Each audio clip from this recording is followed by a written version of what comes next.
America.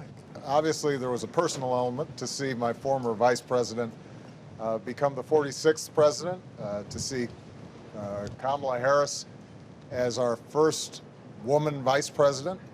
But more broadly, I think inaugurations signal a tradition of a peaceful transfer of power that is over 2 centuries old. Well, I think the fact that the three of us are standing here talking about a peaceful transfer of power speaks to the institutional integrity of our country. So this is an unusual thing. We are both trying to come back to normalcy, deal with totally abnormal challenges, and do what we do best, which is try to make a more perfect union. It's an exciting time. We've got to not just listen to folks we agree with, but listen to folks we don't.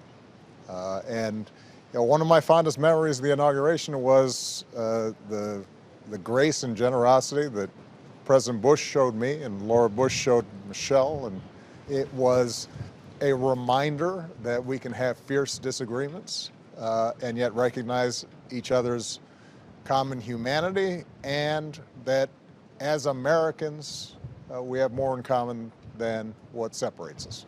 I think if Americans would love their neighbor like they would like to be loved themselves, a lot of the division in our society would end. That's what this means. It's a new beginning. And everybody needs to get off their high horse and reach out to their friends and neighbors and try to make it possible.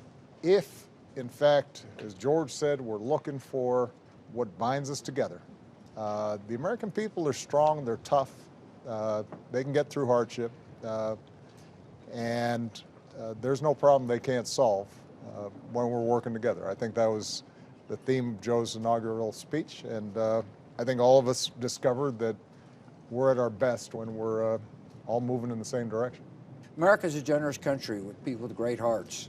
All three of us were lucky to be the president of this country. Mr. President, I'm pulling for your success. Your success is our country's success, and God bless you. I'm glad you're there, and I wish you well. You have spoken for us today. Now you will lead for us, and we're ready to march with you. Good luck. God bless you. Joe, I'm proud of you, and you and Kamala need to know that you've got all of us here rooting for your success, keeping you in our prayers, and we will be available in any ways that we can as citizens to help you guide our country forward. We wish you Godspeed.